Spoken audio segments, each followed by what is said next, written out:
அனைவருக்கும் வணக்கம். வாசிப்போம் வாழ்வோம் பகுதியில இன்னைக்கு நான் உங்களுக்கு இன்ட்ரடியூஸ் பண்ண போற புக் என்ன அப்படின்னா, எப்ப பார்த்தாலும் எல்லாரும் படி படின்னு சொல்லிட்டு மட்டும் இருக்கீங்களே, ஆனா யாராச்சும் ஒருத்தராச்சும் எப்படிதான் படிக்கிறது அப்படின்னு சொல்லி கொடுத்தீங்களா அப்படின்னு கேட்கிற ஆளா இருந்தீங்க அப்படின்னா உங்களுக்கான புக் தான் இது. ஆசிரியர் திரு செல்வேந்திரன் அவர்கள் எழுதிய வாசிப்பது எப்படி அப்படின்ற புக்.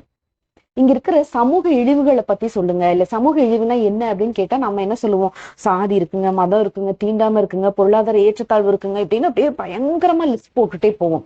ஆனா ஆசிரியர் என்ன சொல்றாங்க அப்படின்னா, இங்க சமூக இழிவு அப்படிங்கிறதே அறிவு குறைபாடு. அறிவு குறைபாடு அப்படிங்கிறது வாசிக்காம இருக்கிறது தாங்க அப்படின்னு சொல்றாரு. இதுக்கும் அதுக்கும் என்ன லிங்க்குங்க அப்படின்னு கேட்டீங்க அப்படின்னா, ஆசிரியரே சொல்றாங்க, பெரியாரையோ அம்பேத்கரை பத்தி படிச்ச ஒருத்தர் கூட தன்னுடைய சாதி இது அப்படின்னு சொல்லி பெருமையா சொல்லிக்க மாட்டாங்க. தன்னுடைய சாதி அடையாளத்தை வெளிப்படுத்தி அதை ஒரு பைக்ல எழுதி ரொம்ப பெருமையா சொல்லிக்கவே மாட்டாங்க. அப்படித்தானே? அதே மாதிரி ஒரு ஒரு சுற்றுச்சூழல் புக்கை படிச்ச ஒருத்தர் நல்ல ஒரு ட்ரிப்புக்கு போறேன்னு சொல்லி ஒரு பீர் பாட்டில் அப்படியே குடிச்சிட்டு ஜாலியா காட்டுக்குள்ள போட்டுட்டு வரமாட்டாங்க. ஏன்னா அவங்களுக்கு தெரியும் சுற்றுச்சூழலினுடைய மதிப்பு என்ன அப்படிங்கிறது தெரியும் அப்படின்னு சொல்றாரு.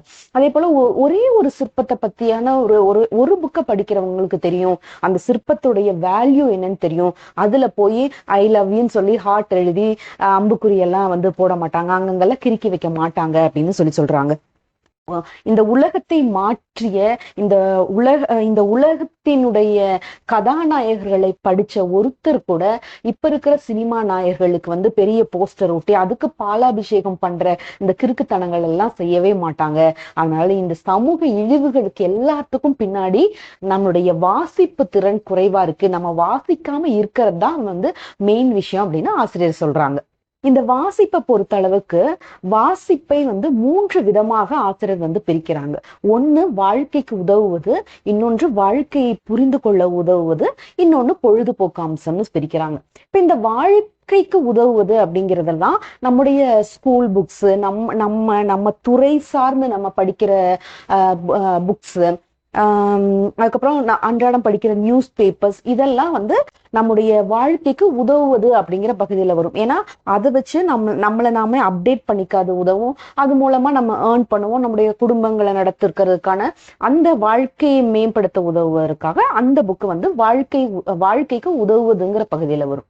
இப்ப வாழ்க்கையை புரிந்து கொள்வது அப்படிங்கிறதுல தான் இலக்கியம், தத்துவம், இந்த வரலாற்று நூல்கள், பயண நூல்கள் இதெல்லாம் வாழ்க்கையை புரிந்து கொள்ளக்கூடிய வகையில வரும்ன்றாங்க. காமிக்ஸ், கதை, ஜோக்ஸ் இதெல்லாம் இந்த பொழுதுபோக்கு அம்சங்கள்ல வரும் அப்படின்னு சொல்றாங்க.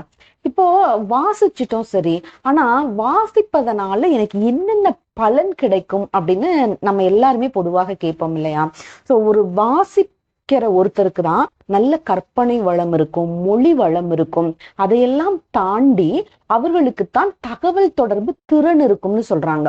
ஏன் தகவல் தொடர்பு திறன் இருக்கணும் அப்படின்னு பாத்தீங்க அப்படின்னா, ஒரு நம்ம நினைக்கிற ஒரு விஷயத்த அழகா இன்னொருத்தருக்கு எடுத்து சொல்றதுக்கு அது மூலமா நம்முடைய வேலைகளை சிறப்பாக செய்வதற்கு தகவல் தொடர்பு திறன் முக்கியம்.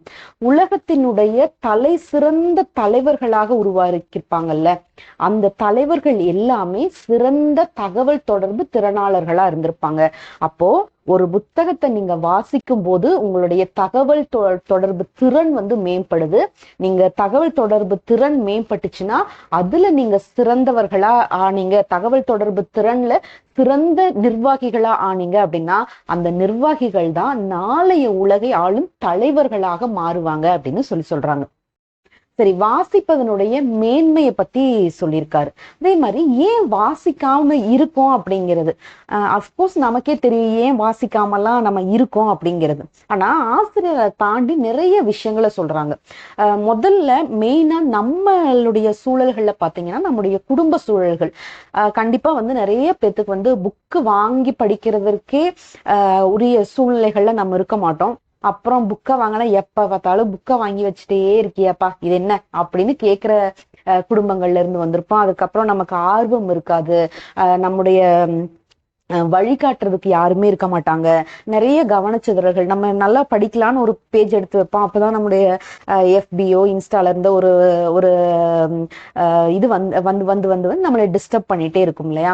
ஸோ இதெல்லாம் இருக்கு. இதை தாண்டி இன்னொரு மெயினான விஷயம் என்ன சொல்றாங்கன்னா, சுவாரஸ்யமின்மை.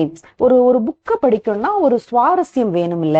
அது ஏன் அந்த அந்த சுவாரஸ்யம் வந்து எனக்கு புக்ல கிடைக்கல. இப்ப இருக்கிற யங்ஸ்டர்ஸ் பொதுவா சொல்ற ஒரு விஷயமாக அவர் சொல்றாரு, சுவாரஸ்யமே இல்லைங்க.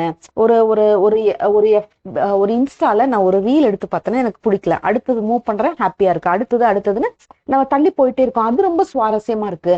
ஆனா புக்ல நான் அப்படி பார்க்கவே இல்லைன்னா, அஃப்கோர்ஸ் நீங்க இன்ஸ்டால பாக்குற ரீல்ஸை விட புத்தகங்கள் வந்து சுவாரஸ்யம் கம்மியானவையாகத்தான் இருக்கும்.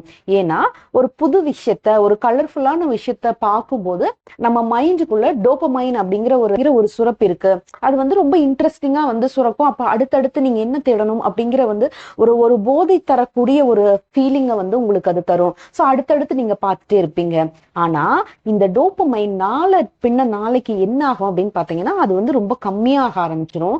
அப்போ நீங்க இந்த இந்த இன்ஸ்டா, இந்த இந்த ரீல்ஸ், பொதுவாக நம்முடைய சோசியல் மீடியாஸ் எல்லாத்தையுமே சொல்றாங்க.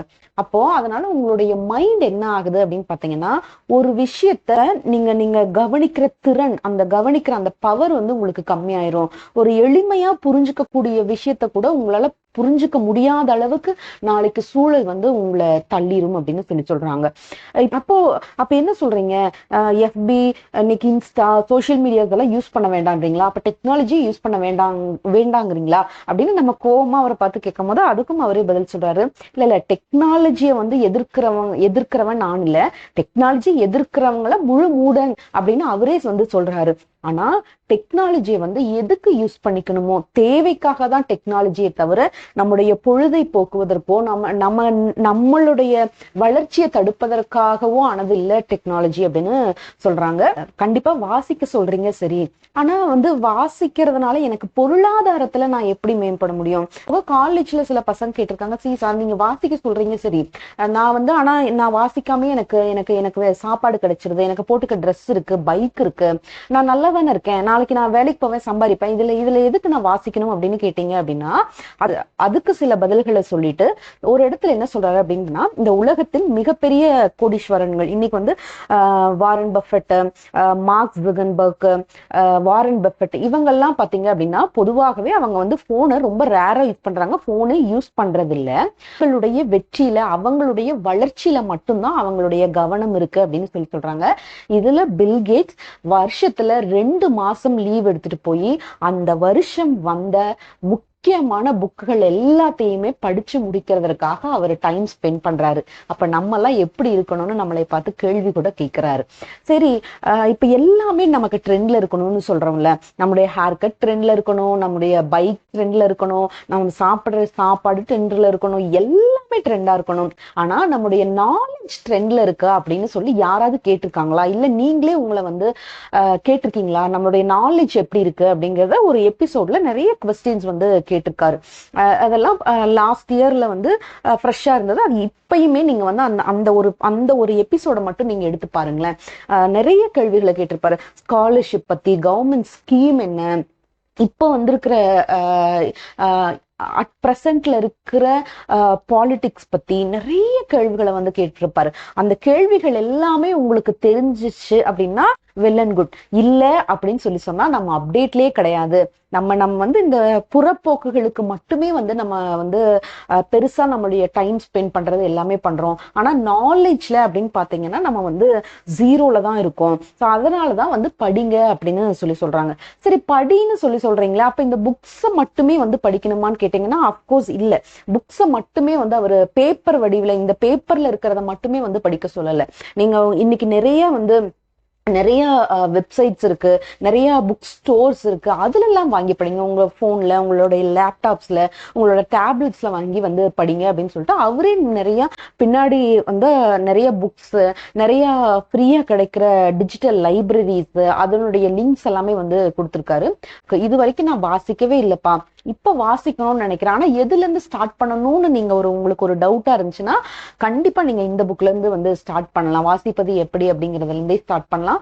நிறைய விஷயங்கள் இதுல உங்களுக்கு வந்து ஐ ஓப்பனரா இருக்கும்.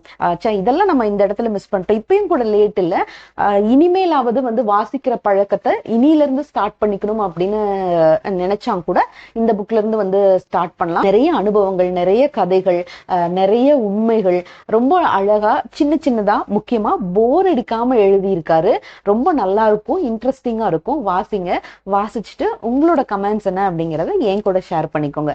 அடுத்த ஒரு நல்ல எபிசோட நான் உங்களை வந்து சந்திக்கிறேன்.